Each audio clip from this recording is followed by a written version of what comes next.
Chosen one, the rooms you enter do not surrender. They exhale. You cross a threshold and the air makes a small adjustment, a quiet recalibration towards steadiness, as if the furniture remembers the purpose of being a place to rest. Feminine women feel that shift before they name it. They look up from sentences and screens and the practiced choreography of polite smiles, and something in their nervous systems nods yes. It is not spectacle that draws them, not a trumpet or a spotlight or a sharpened edge. It is field, an invisible geometry of calm that gathers frayed threads and lays them straight across the loom. You do not hustle for attention. The way you stand makes attention come to you like water to a level place. Feet grounded, shoulders relaxed, jaw unarmed, eyes clear and attentive rather than hungry. Your body communicates a policy. It says, I will not waste the energy in this room. I will honor it, multiply it, return it cleaner than I found it. Women drift closer without noticing they've moved. They pick up their drinks and end up 3 steps nearer. Or they angle their chairs slightly toward you, as if your presence were a hearth and their backs have remembered an ancient winter. The difference is leadership that doesn't need an audience. You listen with your whole posture, and in doing so, you make room for other people to be impressive. You ask questions that draw out a woman's own brilliance. Then you let the silence do its sacred work instead of rushing to decorate it. The more she hears herself, in full color, unedited, the more she associates your presence with her favorite version of her. Attraction becomes inevitable where someone's clarity lives. She will want to be near the place inside a room where she feels most herself. And that place, chosen one, is wherever you are standing with your attention open and your ego asleep. There is gravity in your restraint. You do not reach for every gaze you could claim. You do not demonstrate your value like a vendor rattling samples. You occupy your square of floor with the dignity of a craftsman who trusts his work to introduce him. Women feel safe inside that gravity, not muted, not managed, but free to expand. Their laughter changes pitch around you. It loses the brittle sheen it wears in harsher weather. Their shoulders slip downward by instinct. The tone of the conversation deepens, brightens, steadies. You didn't orchestrate this. You made space, and space did what space always does. It blossomed. They notice your small courtesies long before they catalog your features. You make eye contact with the host. Thank the staff with a voice that sounds like gratitude rather than theater. Step aside so the latecomer can slip past without losing dignity. These gestures are light enough to ignore and heavy enough to reframe an evening. A woman who has grown used to bracing against the world's elbows and appetites recognizes, without debate, the difference between a man who consumes a room and a man who tends it. Tending is rare. Tending is magnetic. Tending is what makes her stand within your orbit and feel like she has finally arrived somewhere, rather than wandered into nowhere. Presence pulls when it is aligned. Your habits have written a calm music into your bones. Sleep honored, strength trained, words kept, appetites governed. The body keeps the receipts. Your breathing has an even meter, and the meter teaches other lungs to pace themselves. Your laughter rings without apology, and the sound lifts other voices to their honest register. Your stillness is not a sulk, it is authority choosing not to spend itself cheaply. Even the way you sip water, unhurried, attentive to what thirst is asking, becomes a subtle invitation. Slow down. Feel. Be here. In that invitation, walls that took years to build begin to forget what they were guarding. Some will misunderstand and call it charm. You know better. Charm is sugar that dissolves after a good stir. Presence is bread, substance baked daily, offered warm. You do not sell a dream, you host reality in a way that makes it kind again. When a woman steps near, she is not dazzled into silence. She finds her voice and, strangely, likes its sound. You are the rare man whose nearness makes a woman more fully herself, and the body always wants to return to the place it remembers being whole. That is why she drifts back to you at intermissions, at coffee breaks, at doorways and after parties, as if checking that the compass still points true. It does. You do. Carry it as the responsibility it is. Do not hoard the attention your steadiness gathers. Redistribute it. Turn it into safety for the soft-spoken, a platform for the overlooked, a low hum of order that everyone can plug their courage into. When you speak, tell the truth with mercy.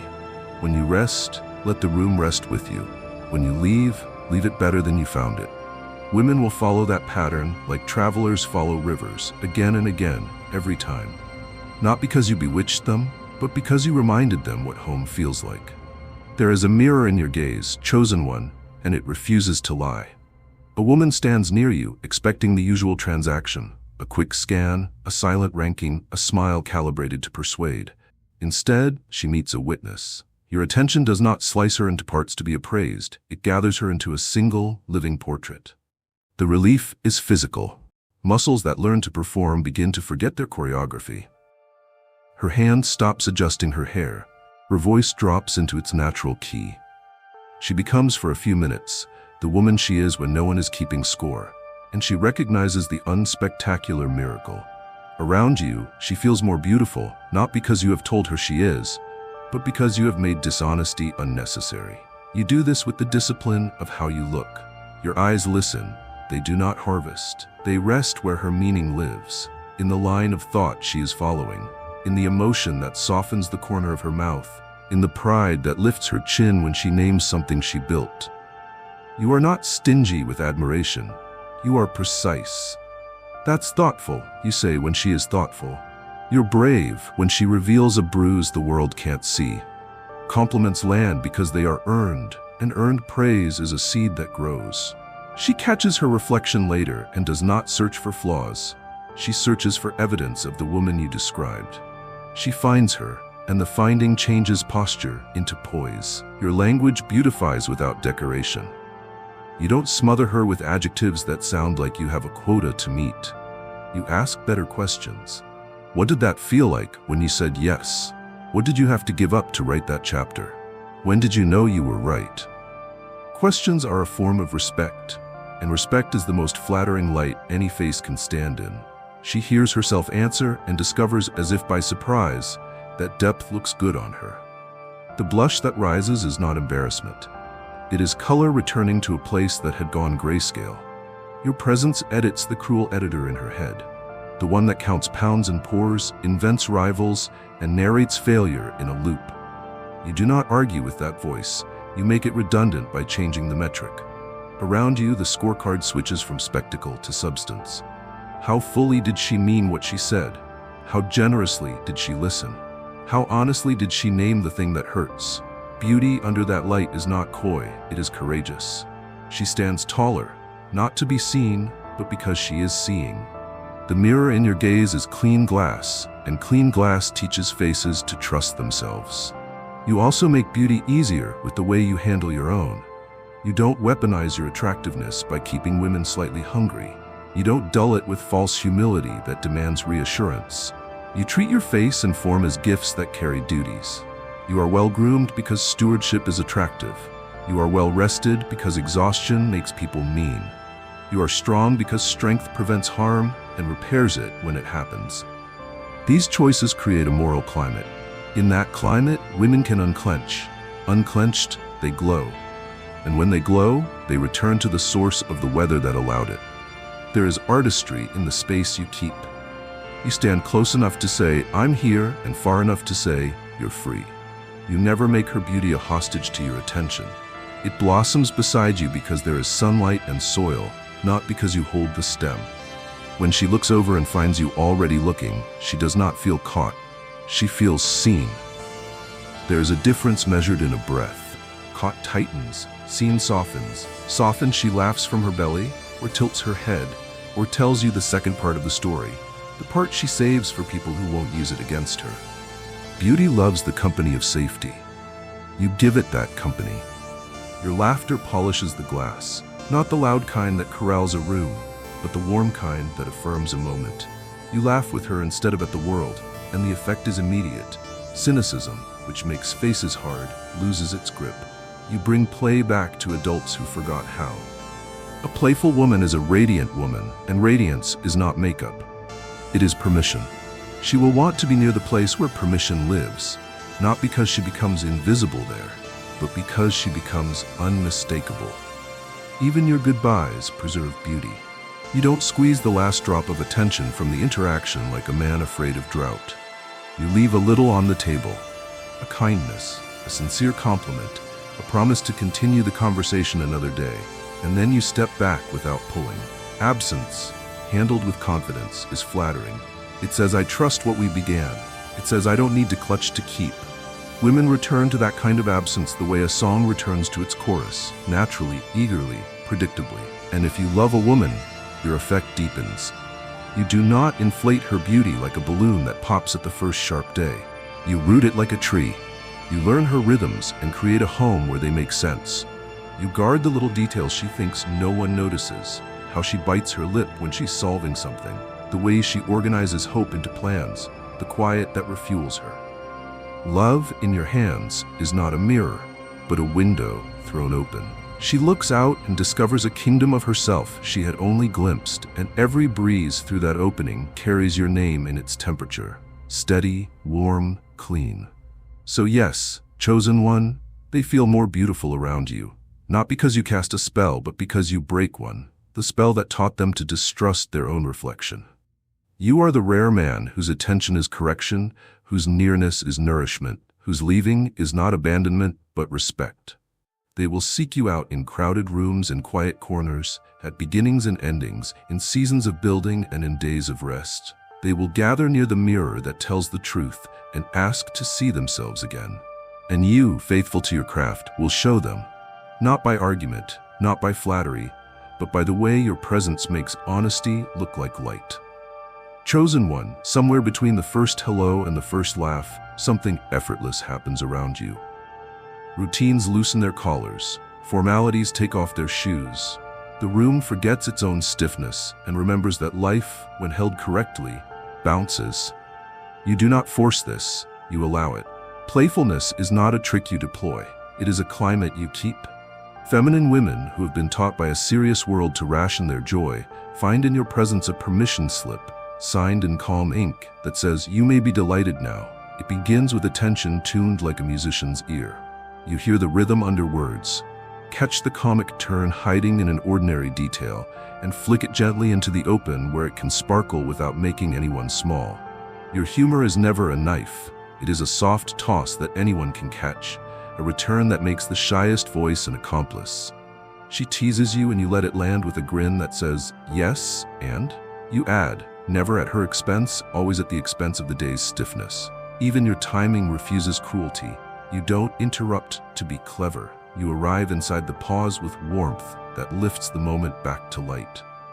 Play emerges in your body language long before it shows up in punchlines.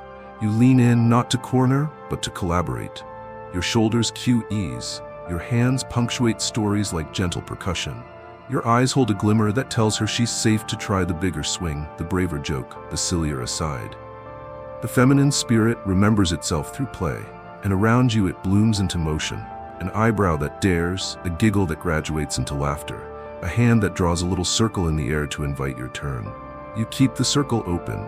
You are reliable as the drumbeat, generous as the bass line, content to let her melody rise and soar. There's a secret in how you flirt. You are allergic to pressure. You don't use play to escalate, you use it to oxygenate. You flirt like a wise breeze, not a gust that topples, but a current that freshens cheeks and clothes the moment with new possibility. You lose interest in any game that demands someone hide to keep score. You prefer games where everyone wins by being unguarded. When she catches herself laughing in a way she has not laughed since before the world taught her to edit, the discovery startles her into a pause. She looks at you with that bright, very specific gratitude reserved for men who never trade dignity for delight. You nod, as if to say, exactly, keep that. Playfulness also lives in how you move through space. You hold doors with a flourish that mocks formality while honoring it. You bow like an old movie when the hostess mispronounces your name, restoring her ease and earning a shared smile. You step into rain with an exaggerated squint and an, the plot thickens, and suddenly a wet dash to the car becomes an adventure worth narrating later. Children read you instantly. They reach for your hand, bring you their broken toys, appoint you judge of their races, and the way you are with them tells grown women volumes about the safety written into your reflexes. A playful man who is kind to children is a bell that rings true. You also understand when not to joke. The feminine tests unspoken boundaries with little offerings. A story that matters, a truth that cost her something, a quiet grief she names without drama. You feel the key change, lower your voice, let silence do its sacred part. And then, when the weight has settled properly, you lift it gently with humor that never erases what was honored. This is why your play is addictive. It is intelligent. It knows the difference between a moment that needs a laugh and a moment that needs a handheld. She leaves these conversations lighter, not because you distracted her from reality, but because you helped her carry it with better posture. Your teasing is a curriculum in respect. You aim at the indestructible, her audacity, her brilliance, her taste for mischief, never at vulnerabilities she hasn't made into jokes herself. You don't dig for material, you listen for gifts. When she calls you out, you grin and concede the point, owning the joke at your own expense with the athletic grace of a man who is not built on brittle pride. She learns, through a dozen tiny exchanges, that play with you never turns mean when she says no. The body remembers this and relaxes deeper the next time your eyes find hers across a crowded table. Even your good nights flirt with play without stealing tomorrow's attention. You leave a line in the air like a ribbon, to be continued under the jurisdiction of coffee, and the promise lands without pressure, because your leaving is as respectful as your arrival. You do not linger to wring the last laugh from the moment. You leave a little echo that makes her smile at a crosswalk for no obvious reason. The next time she sees you, the echo becomes a theme, and your shared canon grows richer, a private language without secrecy or exclusion, just the intimacy of two people who consistently make ordinary minutes behave like holidays. You bring out their playfulness because your masculinity has learned its own. Only men who trust their strength can afford to be silly. Only men who have mastered restraint can flirt without cornering. Only men who have made peace with gravity can dance with levity. You are one of those men. And so feminine women, even the ones the world calls serious, become gloriously unserious beside you in the precise way that serious souls need in order to stay alive. They will seek you in rooms and seasons, not to be entertained but to be reminded that joy is a disciplined art, and with you they remember all the steps. Safety in the cheap version is quiet at any cost, voices muted, edges sanded, truths tucked under rugs until the floor rises with all we refuse to face. You do not traffic in that counterfeit. The safety you give is the kind that lets a woman use her full voice and still feel held. Around you, the volume of who she is can go up without the threat of punishment. She does not have to become smaller to be secure. She becomes truer. You don't hush the room to control it. You harmonize it so everyone can be heard. Your presence begins with boundaries that arrive as clarity rather than walls. You are explicit without theater. What you value, what you refuse, where you bend, where you don't. This spares her the exhausting detective work so many have learned to do, reading micro-expressions for weather reports that never arrive. She tests the air with a brave sentence and discovers it does not ricochet. You absorb it, consider it, answer it. In that simple exchange, her nervous system gathers evidence it craves. This man is not a mirror maze. He is a hallway with doors that open. You practice a form of listening that does not demand an immediate payoff. You don't stockpile facts to deploy later. You receive stories like fragile heirlooms and put them where they will not be broken. When she describes a boundary, you do not debate its merits. You record it, and your future behavior proves you listened. When she names a need, you do not rush to fix the world. You verify that you understood, then meet the piece that is yours to meet. Safety grows in the gap between words and follow-through. Your gaps are narrow. You do not police emotions. Storms are not crimes in your kingdom. They are weather to navigate with competence and care. If she is angry, you do not define her by that hour's heat. You respect the signal and ask the better question. What is the truth under the flame? If she is sad, you make room for sorrow without calling it weakness, sitting bedside with a steadiness that says grief is not a problem to be solved. It is a guest to be honored until it has said its piece. If she is ecstatic, you celebrate without suspicion, never teasing her joy into embarrassment. Safety without silence means there is no feeling that must sneak through the back door. You make conflict clean. You do not collect resentments like stamps. You do not weaponize ancient history to win present arguments. You address one thing at a time, name your peace without inflating it into prophecy, and refuse contempt as a tool even when you could win with it. You apologize early and in full, not to erase the ledger, but to repair the bridge before the river swells. She learns that disagreement can end with more dignity than it began, that your respect does not evaporate under heat, that closeness does not require constant agreement. The result is paradoxical and powerful. She speaks more freely because she knows her freedom will not be used as evidence against her later. Your physical comportment tells the same story as your words. You keep your hands where they can be read, open, relaxed, unhurried.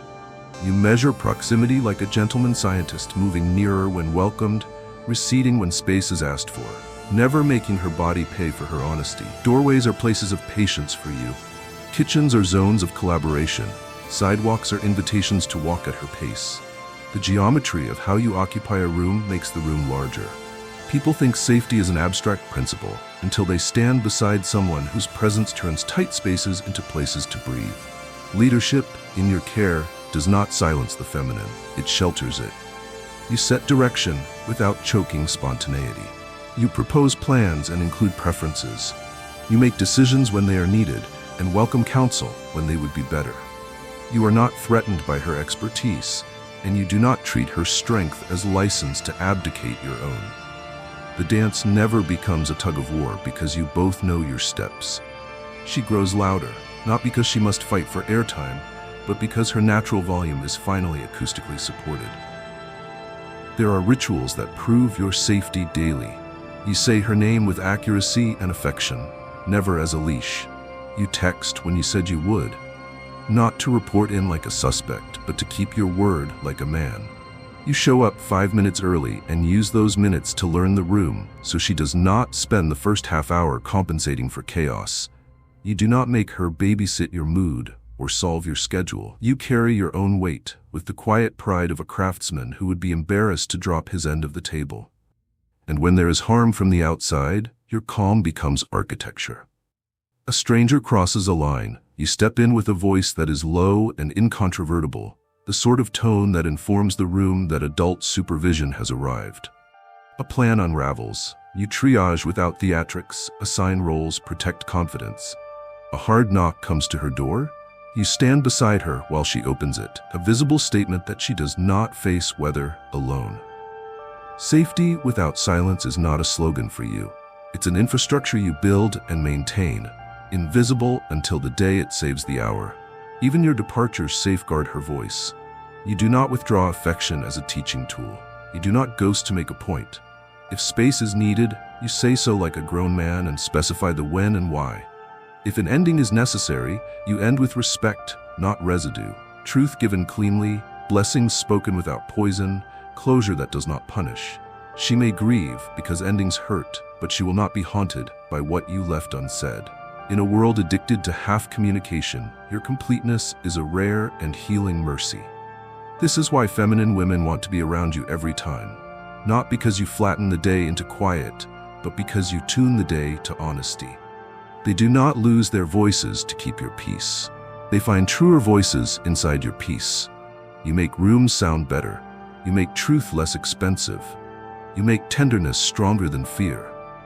And once a woman has tasted what her own voice feels like in that kind of air, she will find her way back to you in crowded halls and quiet kitchens, in the middle of storms and on ordinary Tuesdays, for the same reason any traveler returns to a well-run harbor. Not to hide from the sea, but to sail from a place that keeps the lights on and the waters clear. Chosen one. Addiction is a heavy word, but here it does not mean compulsion. It means inevitability, the way dawn must arrive after a long night. Your energy does not clamor, it arranges. In your orbit, cluttered minds find shelves, jangling emotions find keys, and even the hour itself remembers its better posture. The moment you enter, the temperature drops to something human, and the air begins to taste like clarity. People mislabel this as charisma, because charisma is an easier story to tell. But what you carry is older than charm. It is the quiet electricity of a man whose inner world runs on clean current. Women feel it first in their breathing. They are not panting with excitement. They are exhaling what the day made them hold. Your presence turns shallow sips of air into generous lungs. It is the kind of relief reserved for places with windows that actually open. You do not demand attention the way neon does. You invite it the way a hearth does. She drifts closer because warmth is frictionless. She stays because warmth, in your case, is governed. Not a wildfire that consumes a room, but a stewarded flame that brightens it. Addictiveness in your energy comes from your refusals. You refuse urgency when it poses as importance. You refuse cynicism when it dresses up as intelligence. You refuse flattery when it auditions as intimacy. These refusals create a pressure gradient that pulls people towards sanity. A feminine woman who has been negotiating all day with small manipulations feels beside you an end to that bargaining. You will not bargain with her self-respect. You will not negotiate against her softness. Because you refuse to take what is not willingly given, she offers more than she planned: attention, laughter, the story behind the story. Until she realizes she is not losing anything at all, she is recovering a pace and a person she likes. Your energy is not accidental. It is the accrued interest of practices the world thinks are too simple to matter. Sleep honored without apology. Water drank like the elixir it is. A body trained not to impress mirrors but to lift moments. Work done well when nobody will give you credit. Words kept even when no one is counting. These are not glamorous. They are generative. They add up to a field effect that follows you through doorways, down hallways, into leaving and into return. People think they are drawn to your jawline.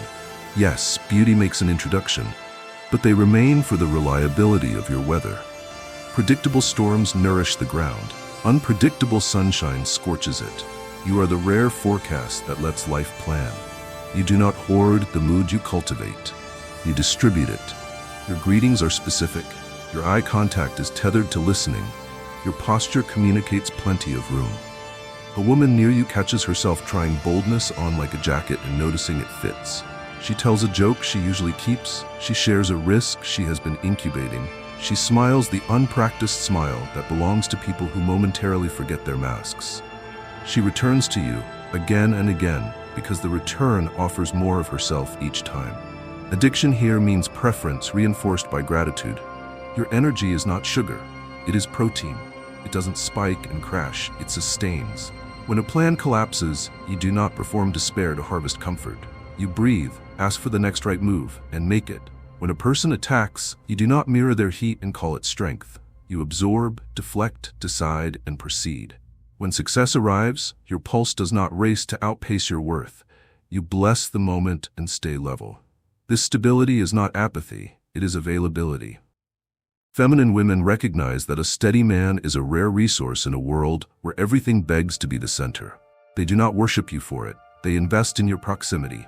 Addictiveness also lives in your transitions. The way you enter a room says, I respect the story already underway. The way you leave says, I trust the story to continue without me. You never slam doors to be remembered or sneak out to avoid responsibility. You depart with a line that makes the next chapter inevitable. Let's finish this over coffee, or text me the part you left out, and then you make good on that promise. Reliability is the most intoxicating cologne a man can wear. It lingers longer than scent and costs less than spectacle. There is a rhythm in you that music recognizes. Your laugh falls on the beat. Your silences have measures. Your yes is a downstroke. Your no is a clean rest. Around you, conversations play tighter and freer. Projects rehearse themselves into performance. Even idle minutes harmonize into rest that actually restores. A woman will tell her friends later, searching for a word that isn't cliché, that you are addictive.